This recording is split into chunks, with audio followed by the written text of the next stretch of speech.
배나TV 시청자 여러분 안녕하십니까. 네.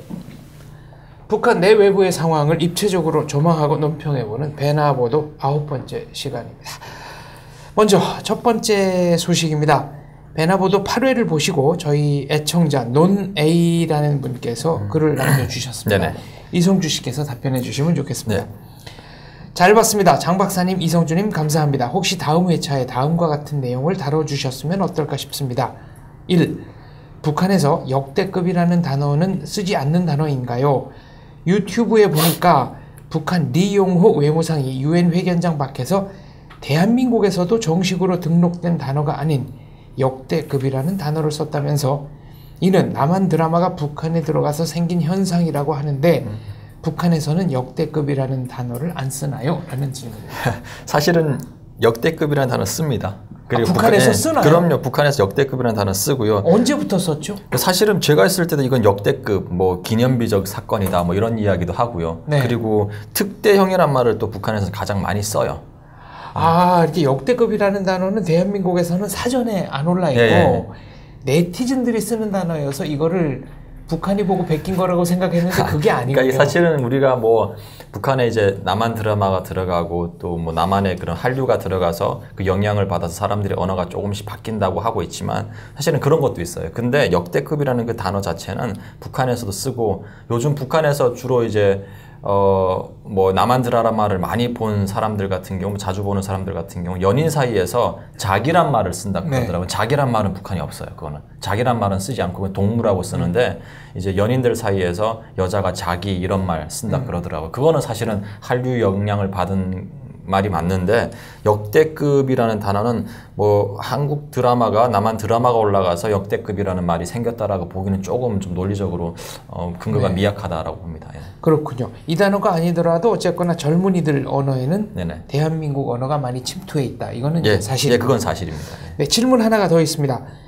방금 검색하면서 한 건데 대한민국 언론들이 리영호하고 리용호하고 구분을 못하는 것 같습니다. 이번 유엔에서 떠든 북한 외무상은 리용호인데 각 언론사마다 검색하면 리영호라는 글이 계속 올라오더군요. 아마 틀린 줄도 모르고 쓰는 거겠죠. 이는 분명 북한을 제대로 알기 위해서 짚고 넘어가야 할 정보가 아닌가 싶습니다. 그러니까 사실 리용호라는 사람이 있었어요. 북한에 그 김정은 후계 그 작업을 할 때 5인방, 5인방이 있었는데 5명, 4명, 뭐 제가 지금 정확하게 기억이 안 나는데 1명, 2명, 한 4명에서 5명 정도 사람이 있었는데 그 사이에 리용호라는 사람이 있었는데 이 사람은 숙청됐어요. 지금 없어요. 그렇죠. 1942년 10월생 북한인민군 차수. 네, 차수인데 이 사람은 이제 뭐 없어졌고 그리고 리용호라는 거는 이번에 유엔에서 북한 외무상이죠.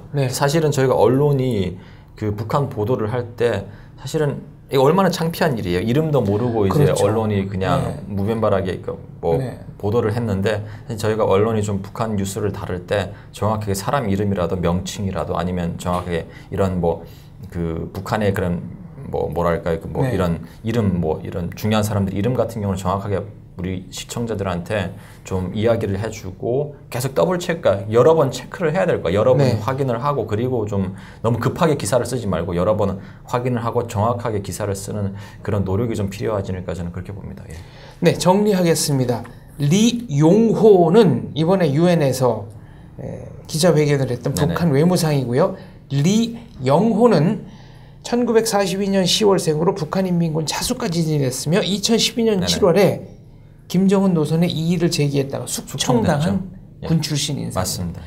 그러고 보면 한국 언론이 처음에는 김정은을 김정운이라고 쓰기도 했었죠. 그러니까 왜냐하면 그렇게 또 쓸 수밖에 없는 게 워낙 북한이라는 사회가 닫혀진 사회고 미지의 세계이기 때문에 정확한 정보가 알 수가 없어요. 그래서 이 정보가 계속 나오다 보면 나중에 그 진실이 밝혀지는 거죠. 근데 사실은 이거는 참 실수인 게 외무상의 이름은 이미 나와 있어요. 리용호라고. 근데 이거를 리용호라고 썼다는 것은 사실은 이거는 언론의 부주의가 아닌가 저는 그렇게 봅니다. 알겠습니다. 확실히 확인을 해야 될 것 같습니다.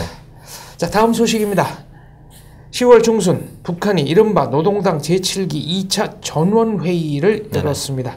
굉장히 특이한 인사가 있었죠. 10월 7일이었나요? 예, 10월 7일이었죠. 사실은 이 전원회의에서 크게 두 가지를 저희가 볼 수가 있는데 첫 번째는 북한의 핵 병진 노선에 변함이 없다라고 네. 김정은이 천명을 했고, 두 번째 저희가 인사를 볼 필요가 있는데, 인사에서 최룡해와 김여정의 약진이 두드러지거든요.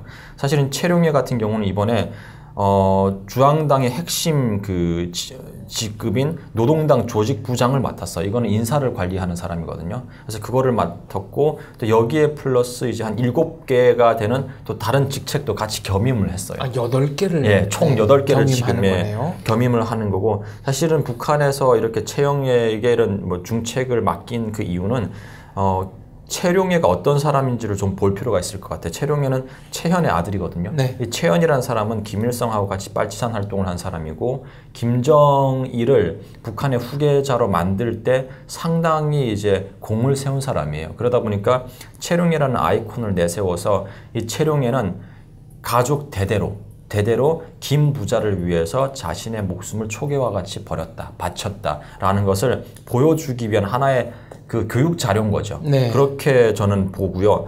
그리고 또 김정은의 동생 김여정이 이번에 그 정치국 후보위원으로 발탁됐거든요. 사실은 정치국 후보위원으로 발탁됐다는 것은 김정은의 그 신변과 관련되고 김정은의 행사와 관련되고 모든 그 뭐 이미지 메이킹이라든지 이런데 김여정이 참여를 하고 있고, 김여정이 직접 한다라고 보시면 될 것 같고요. 동선도 짜고. 그렇죠. 네. 그리고 또 두 번째는 그 지금 저희가 대한민국하고 그 미국 정부가 김정은 참수작전에 대해서 계속 이야기를 하잖아요. 그렇게 했을 때 만약 그 작전이 성공을 해서 김정은을 제거했을 때, 북한에 이제 김정은의 자리를 메꿀 사람은 사실은 김여정밖에 없어요. 왜냐하면 백두혈통이고 김일성, 김정일, 그리고 김정은, 김여정으로 연결되는 북한의 그 핵심 권력이거든요. 그렇기 때문에 그 후일도 또 후계도 또 준비하는 차원에서 이렇게 발탁된 것 아니냐, 저는 또 그렇게 보고요. 그리고 또 가장 중요한 것이 이번에 김여정하고 그 최룡해가 이제 그 중요 보직에 오르면서 사실은 북한의 조선노동당은 김정은의 당으로 아주 공고화가 됐다고 보시면 될 것 같습니다. 보통 정치국 후보위원들은 60대, 70대인데 그렇죠. 예. 28살에 김여정이 발탁된 건 그 자체로 파격입니다. 이거는 어마어마한 파격이고요. 네. 그리고 사실 이 발탁을 보면서 우리가 알 수 있는 것은 한마디로 피는 물보다 진하다라는 걸 보여준 거죠. 그러니까 아무리 뭐 정치적 경험이 있고 아무리 충성을 한다는 사람이라 할지라도 내 동생보다는 못하다, 내 동생을 믿을 수밖에 없다라는 거를 사실은 직간접적으로 김정은이가 보여준 거라 봅니다. 그만큼 불안감을 느낀다고 그렇죠. 봐도 되겠네요. 그렇죠. 그러니까 우리가 역추적을 하면, 그러니까 우리가 네. 북한을 분석할 때 항상 북한에서 어떤 발표를 하면은 그 발표를 그냥 믿지 마시고 역추적을 한번 해보면은 북한의 진위를 파악할 수가 있어요. 그러니까 모든 진위는 파악할 수는 없지만 어느 정도는 파악할 수가 있는데, 그만큼 북한의 김정은이가 불안하다는 거죠. 예. 그리고 외부적으로 이제 여러 가지 뭐 압력이 들어오고 뭐 봉쇄가 들어오다 보니까 이러한 자기 핵심 측근들을 통해 가지고 내부를 공고히 하겠다. 그래서 외부에서 들어오는 다양한 그런 뭐 제재라든지 봉쇄를 타개를 해 나가겠다라는 그런 메시지를 이제 보여준 거죠. 알겠습니다. 다음 소식입니다. 10월 10일 이른바 네네. 북한의 당창건 72주년이었는데요. 네네. 국제사회가 예의주시했던 미사일 발사는 없었습니다. 없었죠. 왜냐면은 사실은 저는 그 10월 10일 이날에 뭐 많은 언론들이 그리고 또 전문가분들이 북한에서 미사일을 발사할 거다라고 예측을 했는데, 사실은 저는 안 할 거라고 생각을 했어요. 왜냐하면 왜 그렇게 생각을 했냐면은 북한에서 이제 그 당창건일이라는 것은 김일성, 김정일 그리고 김정은의 생일 다음으로 중요한 행사거든요. 그 이유는 북한이 일당 독재 국가거든요. 그렇기 때문에 10월 10일이라는 그 행사는 어마어마한 행사예요. 근데 그 행사에 예를 들어서 미사일을 발사하거나 또 핵실험을 해가지고 행사를 망칠 이유는 없거든요. 사실은 오히려 이 행사를 더 성대하게 치러가지고 김정은 둘이의 국민들을 단결시키는 카드로 쓸 수 있는 것이 훨씬 더 북한에게 이익이거든요. 그렇기 때문에 이번에 10월 10일 북한의 행사를 보면은요, 김일성, 김정일 동상에 와서 사람들이 헌화를 하고, 그리고 김정은에 대한 충성 맹세를 하고요. 그리고 이 날을 기념하기 위해서 북한의 전 지역 큰 도시들마다 무도회를 열었고요. 그리고 무도회를 하면서 김정은 우상화를 더 강화시켰고 내부 결속을 고치를 시켰고요. 그러니까 이러한 것은 결국 이거 한마디로 이건 것 같아요. 우리가 지금 그러니까 김정은의 말대로라면은 바위하고 계란의 싸움인데 계란 속에다가 사상을 집어넣으면 바위도 깬다라는 그런 말을 했거든요. 그러다 보니까 바위는 한마디로 해서 미국인 거죠. 계란은 북한인 거고. 그러다 보니까 우리가 바위를 이기기 위해서는 내부적으로 정말 수령의 사상으로 뭉쳐야 된다. 그리고 그러면 우리가 미국도 이길 수 있다는 것을 보여준 거죠. 그렇기 때문에 10월 10일의 그 행사는 도발보다는 내부적으로 결속을 다지는 데 더 초점을 맞췄고 또 그것이 북한의 판단이었다라고 저는 봅니다. 예. 그렇다면은 김정은의 선군 정치는 군 중심이었고 이제 김정은은 완전히 당 중심으로 돌았다 이렇게 봐도 되는 거예요. 그렇죠. 그러니까 우리가 이제 김일성이가 1994년 7월 8일 날에 죽고 북한이 이제 정책 위기를 이제 맞거든요. 그리고 그 전에 러시아가 소련이 붕괴가 되면서 북한에서 안보 위기를 맞아요. 그러니까 이런 것을 겪으면서 북한에서 김정일이가 선군 사상을 내왔고 군을 중심으로 하는 그런 통치 체제를 만들었는데 사실은 군이 나라의 중심이 된다는 것은 이거는 비상 사태거든요. 그렇죠. 비상 사태 네. 그러니까 안정된 국가가 아니라는 거죠. 근데 김정은 시대에 들어와서 당을 중심으로 해서 한다는 것은 우선 뭘 보여주냐면은 북한이 안정돼 있다. 그리고 군 너무 나서지 마라. 군도 당의 군대지. 당을 벗어날 수가 없다. 당 위에 있는 조직이 당의 아니라. 지도를 이제 벗어날 수가 없다라고 이렇게 본 거죠. 그렇기 때문에 김정은은 선군 정치, 아버지 김정일 때 좀 불안했던 선군 정치보다는 안정적인 당의 당을 통한 정치를 통해서 당이 북한의 모든 하부 기관들, 예를 들어서 군이라든지 기업소라든지 모든 것을 관할을 하겠다라는 그런 걸 보여줬다고 보면 됩니다. 자칫 잘못하면은 군 내부의 반발. 엄청나게 타오를 수도 있겠네요. 그러니까 사실은 군 내부의 반발 또한 저는 불가능하다고 보는 것이 북한에서는 한 개 중대가 있다면은 그러니까 중대장이 중대장이잖아요. 근데 중대장보다 높은 것이 중대 정치 지도원이에요. 이 사람은 뭐냐면은 중대에 있는 모든 병사들의 사상 무장을 시키는 군인이거든요. 그리고 이 군인들의 그 사상심을 또 점검을 하는 그런 직위에 있는 사람이고 그렇기 때문에 북한의 그 군 중대 소대별로 그 중대별로 그 안에 다 당 일꾼들이 들어가 있어요. 그리고 기업소도 공장도 마찬가지인 것이 공장의 하나가 이제 그 초급당이라고 보죠. 초급당이고 공장의 가장 큰 헤드가 초급당 비서고 그리고 작업반마다 세포가 있어요. 네. 그러니까 우리가 쉽게 말하면은 교회 우리가 셀 모임이 있잖아요. 그러니까 공장을 하나의 교회라 보면은 하나의 교회에 이제 그 목사님이 계시고 그리고 교회들마다 순이 있고 뭐 셀 모임들이 있잖아요. 북한도 세포라고 해가지고 작업반별로 당원들이 모여 있는 그런 세포가 있어요.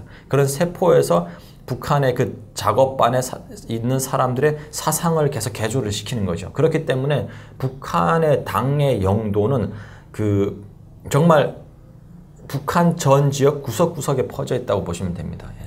알겠습니다. 뭐 겉으로는 공고해 보이지만 네, 또 한 번에 갈 수도 그렇죠. 있는 거니까요. 그러니까 왜냐하면 겉으로는 공고해 보이지만 그 공고한 틈을 지금 비집고 들어오는 것이 북한의 시장 아니겠습니까? 그렇습니다. 시장과 관련한 북한 내부 소식입니다. 북한 당국이 주민들에게 과도한 충성 자금을 요구해서 현재 북한 전역에서 곳곳에 문제가 생기고 있다는 소식입니다. 사실은 이거는 제가 내부 소식통, 그러니까 내부 사람하고 이제 이야기를 해서 이제 받은 정보인데 지금 7월 8월부터 시작해가지고 특히 국경 지역에 살고 있는 군인들 또는 보위 지도원들 그리고 큰 시장에서 뭐 상횡리를 하고 있는 뭐 돈주들 이런 사람들에게 북한 정부가 충성 자금을 많이 요구를 하고 있고요. 그리고 충성 자금을 만약 못 낸다 그러면은 내사를 한다 그러더라고요. 과거에도 공공연하게 요구하지 않았습니까? 근데 공공연하게 요구를 했지만 그 액수 자체는 그렇게 높지 않았다 그러더라고요. 그래서 그냥 뇌물 수준이었는데 지금은 아주 과도하게 돈을 요구하고 있고 만약 그 돈을 안 낸다 그러면 내사를 붙고 내사를 붙었을 때는 그냥 사업 자체가 망한다고 보면 된다 그러더라고요. 그래서 그게 싫어서 그냥 돈을 달라고 하면은 그냥 충성자금으로 바친다고 그러더라고요. 그래서 제가 그 통한 사람한테 물어보니까 충성자금이 힘들어서 탈북을 하든지 해야겠다라고. 아니 도대체 얼마를 그러니까 내라고? 금액은 말은 안 하는데 네. 그러니까 너무 허무맹랑하게 돈을 많이 요구한다 그러더라고. 그래서 그 충성자금이 어려워가지고 내기 어려워서 그냥 탈북하든지 해야지 하고 그렇게 우스갯소리를 이야기하더라고요. 예. 돈을 찍어내는 것도 아니고 그러니까요. 충성자금을 예. 그것도 외화로 그러니까 어떻게 그것도 냅니까? 그러니까 웃긴 거는 북한의 화폐보다는 달러라든지 외화. 외화로 내면은 그 충성자금의 그 돈에 예를 들어서 북한 돈으로 100만 원을 내야 된다 그러면은 달러라든지 그 위안화를 가지고는 좀 더 덜 내도 된다 그러더라고요. 네, 다음 소식인데요. 유엔의 경제 제재 여파가 북한 주민들의 생활 곳곳에 여러 가지 영향을 네네. 끼치고 있습니다. 8월에서 10월 석 달 동안 북한 전역에 성매매가 상당히 만연화됐다는 분석이 나오고 있는데요. 그러니까 사실 이것도 예전에도 사실 북한이 어려워지면서 뭐 역전이라든지 사람들이 많이 가는 곳에는 성매매가 상당히 있었어요. 특히 북한에서는 밤에는 밤꽃 사세요 그러면은 이제 몸을 팝니다라는 그런 뜻이에요. 그러다 보니까 그런 것들이 있었는데 지금 8월, 9월 이때부터 성매매를 하는 사람들이 급증했다고 이렇게 그러니까 많이 좀 늘어났다고 하는데 그거를 저희가 왜 그렇게 갑자기 많이 늘어났을까 생각을 해보니까 그 중국 정부가 그리고 또 유엔이 그 북한의 제재 결의안을 통과를 시키면서 북한으로부터 나오는 그러니까 수출되는 그 방직물, 뭐 옷이라든지 뭐 천 이런 가공업들을 다 지금 전면 금지를 했잖아요. 그러다 보니까 여기에서 일을 하던 여성, 사실은 방직업에서 일하는 사람들 같은 경우는 80에서 90%가 여성이거든요. 이렇게 됐을 때 이 회사가 문을 닫기 시작했다 그러면은 이런 회사들에서 일을 하던 여성분들 같은 경우는 일자리를 잃는 거거든요. 그러면은 이 사람들이 시장에 나와서 상행위를 하려고 하면은 자본금이 필요한데 자본금이 없을 때는 상행위를 못 하는 거죠. 그렇게 했을 때 쉽게 이제 그러니까 쉽게라고 보면 좀 어폐가 있지만 그래도 그나마 돈을 벌어서 생계를 유지할 수 있는 것은 이제 성매매인 거죠. 그래서 참 어쩌면은 이러한 제재를 통해서 또 이런 사회적인 북한 내부에 또 이런 문제가 또 이렇게 발생을 하고 있습니다. 10월 12일자 데일리 NK의 보도에 의하면 낮은 선봉 지역조차도 경기가 지금 완전히 죽어버렸다. 네네. 수산물 가공 공장, 봉제 공장에 중국인 관리인들이 철수를 하고 있어서 그 여파가 바로 그렇죠, 북한 근로자들의 실직이라는 겁니다. 예, 그렇죠. 예. 그런데 이 북한 노동자들이 받는 월급이 한 달에 150 위안, 그러니까 네. 한국 돈으로 26,000원 정도인데 네네. 이나마도 지금 이제 대량 실직 사태가 이어지고 있다는 겁니다. 그렇죠. 그러다 보니까 이제 뭐 성매매 이런 데로 빠지게 되는 거고 제가 봤을 때는 성매매가 늘어난다고 하면 북한 당국도 분명히 이걸 통제를 할 거고요. 네. 통제를 하면은 또 이제 뭐 안전원들 시켜서 뭐 사람들 단속을 하면은 뭐 성매매를 하다 걸리면은 또 뇌물을 주겠죠. 풀려나겠죠.